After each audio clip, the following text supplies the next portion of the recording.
Hello everyone and welcome back to another video here on our channel. And we are back with more driver career mode, and this time it's round 8 around Azerbaijan. If you haven't seen the last episode around Monaco, spoilers alert, yet again we managed to score more points. Well, I say points, we came P10 so we only scored 1 point, but it's a point nonetheless, and I was very happy.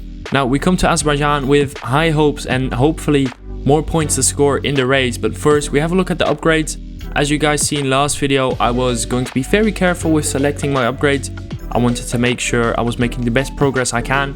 So I was scrolling through the upgrades and I decided I want to do an upgrade in the durability department. So we're going with a gearbox upgrade. Some races ago in episode 4 around Imola we had gearbox issues, so I thought maybe that's a smart upgrade to do and make sure our gearbox lasts a little bit longer. And now we have a marketing event coming up, and finally after 7 rounds we are being asked who our rival is going to be, and it was a very difficult choice between Daniel and Lando, both the McLaren drivers, and I didn't understand this choice. I was like thinking Guan Yu Zhao, that would be a more reasonable choice, but no, we have to pick between both McLaren drivers, and eventually I went with Daniel Ricciardo. And with that rival now selected, we can go into the Pirelli Hotlap, and we went with the rival duo, something I haven't featured on the channel yet, so something interesting to look at perhaps. And it is going to be a 1v1 3 rounds against this AI called Tremblay, and as you can see right now we start ahead of him. The lights go out and you pretty much race to the finish. It's just a small part of the track, not an entire lap, but the goal is to win each round. Then you get a gold medal, but pretty much it was if you exit this corner better than Tremblay, you're pretty much going to win the round. As you can see, we skip to the end and we stay ahead of Tremblay. But now for the second round we will be starting alongside him. As you can see, he's on the right hand side of us. So lights go out and this is a little bit more difficult than the first round, but we still get a better exit. We come across to block him into the braking zone and we stay ahead, but now we have to make sure the exit is better than Tremblay's, and it just about is, but he is still gaining on us. As you can see here, he's going to make a move down the pit straight and we absolutely block him. That is absolutely disgusting, but we win the round nonetheless. And now for the third round we'll be starting behind him, as you can see, so it becomes more difficult every round. So we get off the line and we get a way better start than Tremblay, and we try to go up the inside of turn 1 straight away. Well, not turn 1, but for this challenge it is turn 1, and we go a little bit deep, and as you can see Tremblay gets the better exit. We go side by side and now we have to try and pull something off towards the finish line. So I'm trying to go around the outside of this corner here, and that compromises our entry for the next one, and we run into the barrier, we run into Tremblay, and here's a little replay of what happened. We go round the outside and we just run into the barrier. We pick up way too much speed in the corner. We run into Tremblay as well, but he's gotten past us. And if we now fast forward to the end, we didn't manage to re-overtake him, so it's only 2 out of 3 wins, and that's just a silver medal unfortunately, but it's still a medal nonetheless, so I guess it's alright. We also could have lost every round, you know, if we really sucked at it. But now we can go back to the workstation, go into the race weekend, and there are 2 upgrades that are on the card this weekend. And with those upgrades we can finally go into practice and see how our car performs.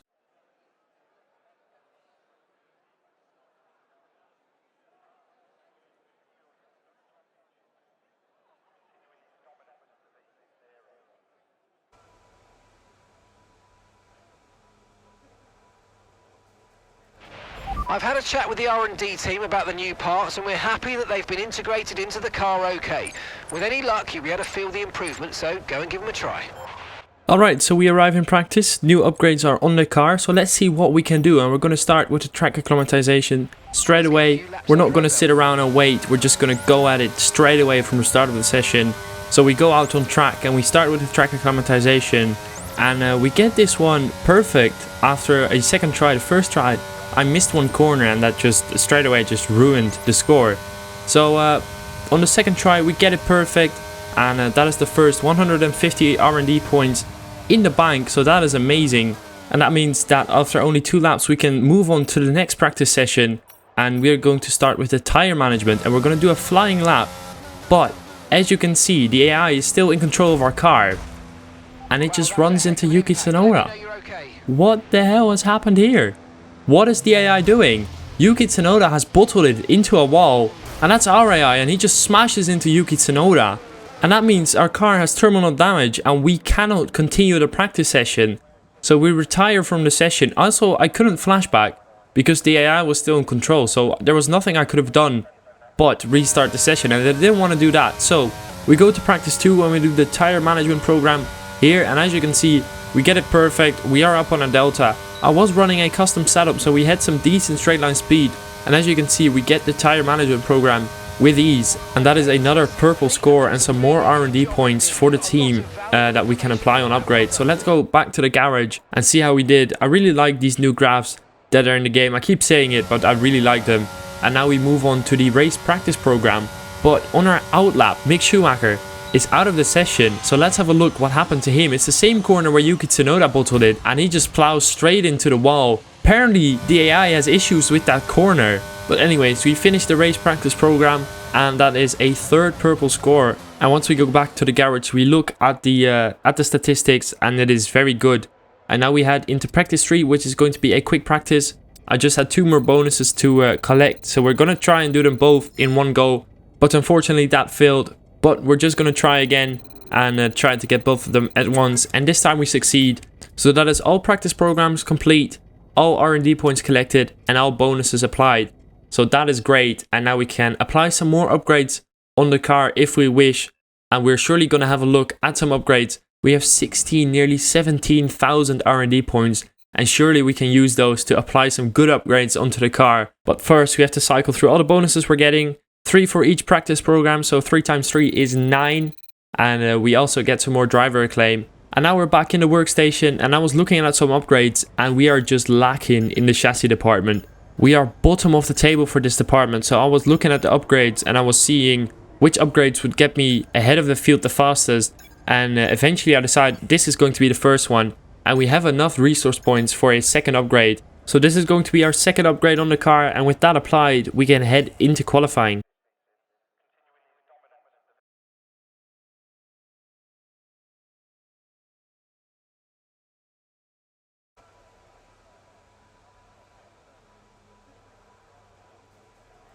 So then we arrive in qualifying, and from experience I knew that you couldn't do back-to-back laps. Even with a cooldown lap in between, because you just couldn't recover enough ERS to do the 2nd lap. So we're going to do 3 single laps in this session, and this is going to be our first one. We go wide at turn 1 straight away, and as we skip halfway through the lap, we're actually going to be stuck behind Ocon in the Alpine. He made a mistake somewhere in the lap, and we've caught up to him, and he is just not getting out of the way, because still he's on a fast lap as well. But we are just stuck behind him. And he might be faster than us, yes, but it's still very distracting. And once we go to the end of the lap, let's see what our lap time is going to be. We were a little too far back from Ocon for slipstream, but we set a 14.1.5, and I had no clue where that was compared to the other guys, but Hamilton sets like a 40.2, so we're 1.5 seconds or 1.3 or 4 seconds back from Lewis Hamilton. So we go out straight away for a 2nd lap, and hopefully we can improve, especially in that middle sector where we were stuck behind Ocon.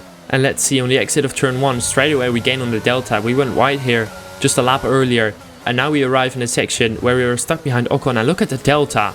We are going up and up and up, already nearly half a second. So we were really stuck behind Ocon, because you don't just gain half a second out of thin air. Yeah, there must have been something wrong with your lap, or you were just taking it very easy. But now we come pretty much to the end of the lap, the final corner, or the final real corner. The rest of the corners are just flat.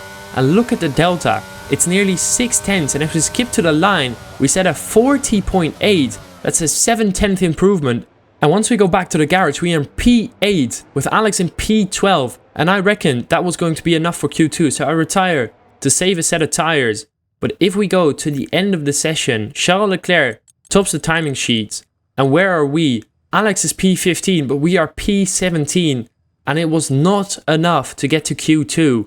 Alex though, he goes to Q2, so the performance is really there in the car, but I just overestimated my lap, and we are in P17. And also our rival now, Daniel Ricciardo, he outperforms us in the qualifying session, so we are behind in the rivalry, but now we can head into the race. Good afternoon and welcome from Baku. This was the arena, if you think back to 2017, of one of the most eventful races of modern history, with controversy behind the safety car, last-second overtakes, and a historic podium for Williams and Lance Stroll.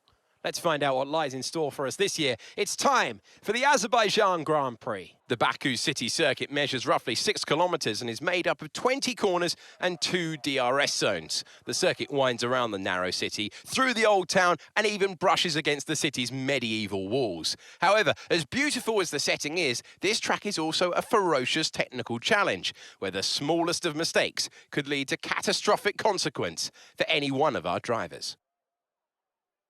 It's time to see how our drivers are stacking up after yesterday's exciting qualifying session. Fantastic effort from Charles Leclerc yesterday, and it's put him on pole, edging out Max Verstappen, who will start from P2. Looking down the rest of the grid, we have Sainz, Hamilton, Mick Schumacher, and Fernando Alonso. Norris, Bottas, Magnussen, and Esteban Ocon. Gasly, Tsunoda, Daniel Ricciardo, and Russell. They'll be starting further back after an earlier grid penalty. Albon, Joe, Sparrow, and Sebastian Vettel. Stroll and Sergio Perez completes our grid. Which of these talented drivers will come out on top today? Anthony Davidson joins me once again in the commentary box, and it's fantastic to have you here with us today. But I'm curious, as a man with experience out on the track, how do you stop those pre-race nerves from becoming overwhelming when you're lining up on the grid? Well, I imagine they'll be starting to feel the adrenaline as they anticipate the run down into turn one, a bit like preparing to go into battle. The unknown situation will bring nerves, but that's a good thing. It will keep them focused on the moment and on their surroundings as we build towards the start of the Grand Prix.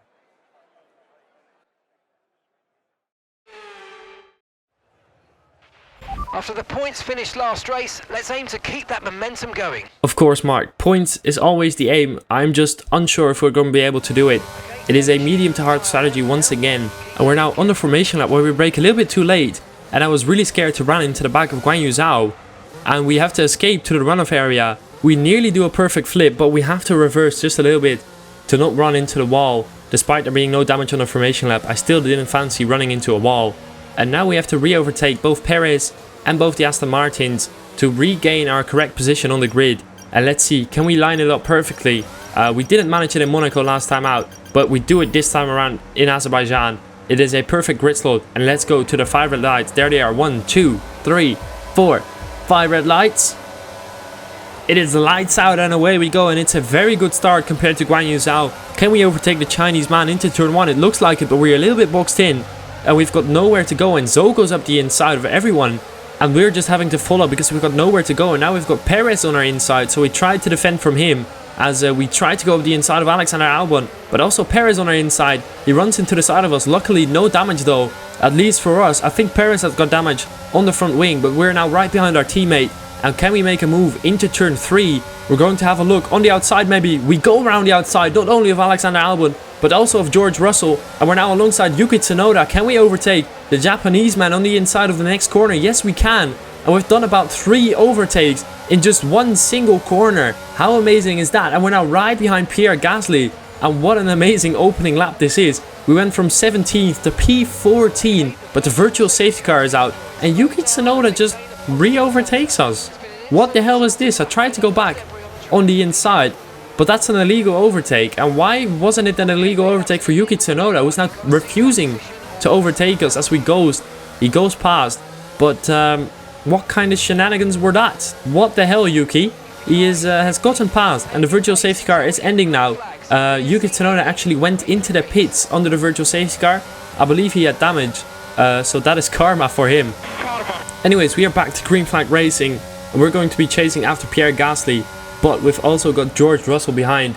Our team's former employee is going to be chasing us down, and he is now in a way faster car.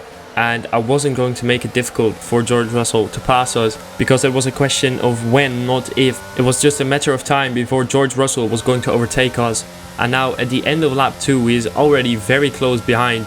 And I didn't deploy the ERS. I really wanted to save the ERS for when I had to make an overtake, or for when I really had to defend and I didn't feel like I had to defend against George Russell. So he flies past on the straight and we tuck back into the slipstream, and I wasn't planning on re-overtaking, but he takes a very weird line through turn 1 and we nearly run into the back of him, but he has gotten past. And now we have Alexander Albon, our teammate, behind us in P15, ourselves in P14, and let's see if Albon and I can move forward together in this race. For right now, we're just going to be chilling in the DRS of George Russell, saving some ERS in the process, and let's see where he gets us in this race. On lap 10 though, we're going to jump on board with George Russell because it has taken him some time to get past Pierre Gasly, but he is going to try it round the outside of turn 1. It has taken him 7 laps to do it, but finally he goes round the outside. Pierre Gasly is back into P13, and we are right behind a pair of these because they just haven't been able to get past Guan Yu Zhao. He has had amazing straight line speed, and for about 8 laps we've all been chilling in a group behind him, and I really had to use some overtake to keep with them. But now we are behind Pierre Gasly, and maybe now we can start making moves on the Frenchman. So let's see, at the end of lap 11 we are very close to him, and George Russell is still struggling to overtake Guan Yu Zhao. But lap 11 is our scheduled pit stop lap, so we are going to come in and maybe try an overtake on Pierre Gasly going into the pit. So let's see, can we attempt an overtake maneuver on the Frenchman going into the pit lane? The AI is very much slower than the player, but we cannot do it. We tried to have a good exit out of that small chicane-ish thing in the pit lane, but unfortunately we couldn't do it. We are very much closer to Pierre Gasly though, so we timed the pit stop perfectly, and let's see how close we're going to be on the pit exit. Hard tires on the car, and Pierre Gasly is behind us. It looks like he has had a disastrous pit stop. He is quite some time behind us actually. Let's see on the delta on the top left, how far or how big is the gap to the Frenchman behind. The gap was about 2 seconds coming out of the pit, but on the same lap he's reduced it to only 6/10 because of the cold tires. The AI just seemed to be way better on cold tires than the player, and there was just no way I was going to match his lap time on the same tires. So that's very unfortunate. Alexander Albon now into the pits together with a few more cars, but Pierre Gasly is going to make a move on us. Going into turn 1, he breezes past. We do not use the overtake to defend. Instead, I was going to use the overtake to re-overtake him on the second DRS straight coming out of turn 2. So as you can see, we get past Alexander Albon. Our teammate is still behind us, and we have to get a good exit to overtake Pierre Gasly out of turn 2. He has the better traction though compared to us, but we have the DRS, and we're also activating an ERS now, and it's going to be very close going into turn 3. Can we make a move on Pierre Gasly? We have a look, we go up the inside and we run wide, but we make the corner. We also don't force Pierre Gasly off the track, and that is a beautiful dive bomb. And now we are behind Guan Yu Zhao, so at the end of lap 14 he doesn't have anyone ahead of him, so we are going to have DRS and Guan Yu Zhao isn't. So let's have a look. Can we make a move on the Chinese man who doesn't have DRS but has amazing straight line speed in the Alfa Romeo car with the Ferrari engine? And it doesn't look like we are going to be close enough. We do have the DRS, but look at the gap. It is about 7/10, and instead we're looking behind us because Pierre Gasly is putting pressure on us into turn 1. He isn't close enough, but Guan Yu Zhao has amazing straight line speed. So a few laps later we are still behind the Chinese man, and we have a look going into turn 1, but I was too far back still, and I just tried to close the gap under braking. But now on lap 17, so it was another 3 laps we've been sitting behind Guan Yu Zhao, we might try an overtake on the second DRS straight. We activate the little bit of ERS we still have left, and it is going to be the same as with Pierre Gasly. We come from a long way back where we go up the inside and we make the corner, and we've gotten past the Alfa Romeo of Guan Yu Zhao, and that was pretty much a copy of the move we did on Pierre Gasly a few laps ago. And now it is essential that we get the 1 second gap, and we do get the 1 second gap at the end of the same lap of overtaking Guan Yu Zhao. Look at the gap behind. The gap is already over 1.5 seconds, so we have gotten out of the DRS. And now on to lap 19, we are going to be catching up to Russell, Ocon and Ricciardo, and here is why, because they have been battling hand over fist. We're on board with George Russell. What an amazing shot this is, and he's going to attempt to overtake 2 cars on one straight. We go on board with Daniel Ricciardo.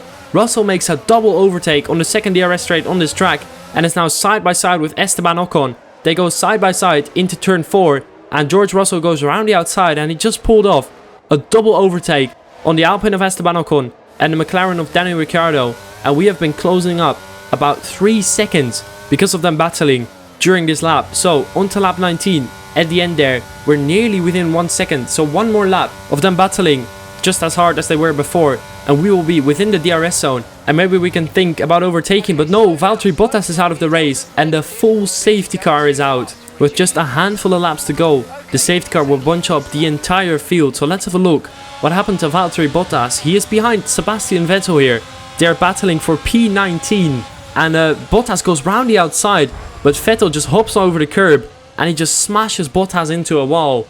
Very unfortunate for the Finn. And let's have another look at this incident, because Vettel, he touches the curb there on the inside and his car goes airborne and he just pushes Valtteri Bottas into a wall.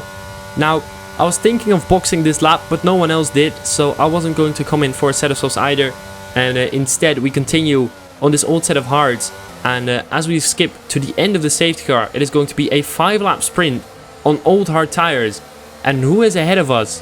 It is our newly appointed rival, Daniel Ricciardo. So we are definitely going to try and make a move on the Aussie man in the McLaren to gain the upper hand in the rivalry after just one race. So let's see, the safety car is in this lap. We are maintaining speed. We are just alongside Ricciardo, but he has the better reaction time, but we have the better straight line speed, so we move to the inside. And before even we cross the finish line, we've already overtaken the McLaren, and now we're up the inside of the Alpine of Esteban Ocon. And we also get the move done on the Frenchman there into turn 1. I wasn't even planning on doing that, as we make a bit of contact and we pick up floor damage actually. George Russell locks up. What is this safety car restart? It is so chaotic. We make 2 moves and now we're alongside Lando Norris, drag racing down the second DRS straight on this track.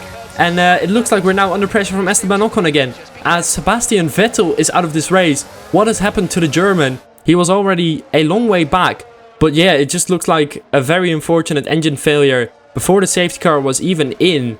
And he drove all the way to the pit entry to retire his car there. Now we move on to lap 24. Look at how bunched up this pack is. I was wondering why this was the case, and I can only assume it is perhaps a Haas car with damage at the front of this queue who's backing everyone up. As you can see, we nearly go into the back of Lando Norris because he was just braking so much earlier, reacting to the cars braking earlier ahead of him. And yeah, we nearly lose our front wing there, which would be detrimental to our race with just a few laps to go. But luckily we avoided damage and we can continue to defend our position because we are in P9, which is going to be awesome. That's another 2 points on the board, bringing our total up to 12 points in the live standings now as we nearly run into the back of Lando Norris once again. But look how close we are. Can we make a move into the next corner? Yes, we can. We go alongside the Brit and we get past Lando Norris and we're now up into P8. P8. That's another 4 points. 14 points in the live standings now. And we are still within 1 second of George Russell. So if DRS gets enabled on the next lap when we cross the finish line, we will still have DRS on George Russell. And the gap to Lando Norris is already pretty big. But this is why the train was so slow. It is Fernando Alonso who has wing damage. And not only him, also Carlos Sainz, who was in P2. They both come into the pits. So we go from P8 to P6 in the span of one straight because of pit stops. And now DRS has been enabled as well. And we're still within a second, or just about in a second, of Russell. But just a lap later, we aren't anymore. And instead, we're going to have to defend from Lando Norris, who has DRS on us for the entire final lap with just 2 DRS straights yet to come. One out of the exit of turn 2 that is coming up right now, and one out of the final corner. So let's see. How close is Lando Norris? It's about 7/10, but we have a shocker over exit. So let's see what Lando Norris can do. Is he close enough to make a move? But it doesn't look like it, and instead Lando Norris is going to have to stick behind us for the entire final lap to attempt to overtake us on the final DRS straight. So we move on to the final DRS straight now. Charles Leclerc sets the fastest lap and wins the race, and Lando Norris is closing in on us, but it doesn't look like it's going to be enough. It doesn't look like he's going to overtake us, and we're going to come across the line in P6. Our best finish of the season so far, and Baku always delivers.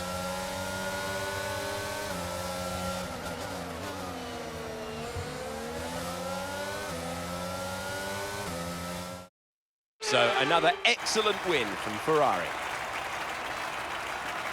Anthony, tell me, what was it that helped them achieve this success?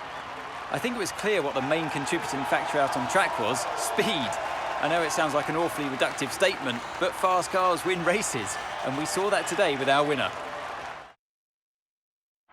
Here come our winners now. A thrilling race and a tremendous effort by Ferrari. Their history is well known, so it's no surprise to fans the world over to see them come out on top once again.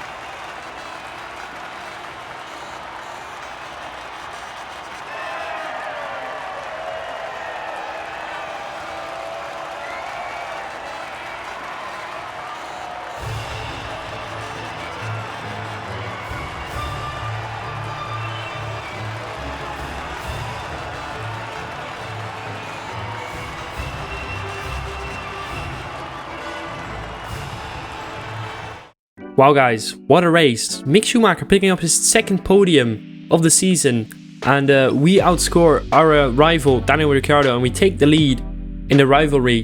But wow, P6 in a race, I didn't expect that, and also didn't expect the Mick Schumacher podium. The first one was in Miami, I believe, if I am correct. Anyways, we are 13th in the driver standings with 18 points to our name, and hopefully you guys enjoyed that episode, because I most certainly did. Anyways, that was it for today. If you guys enjoyed this episode, make sure to smash that thumbs up, subscribe to the channel for more F1 22 content, and I hope I see you guys in the next video. Bye bye.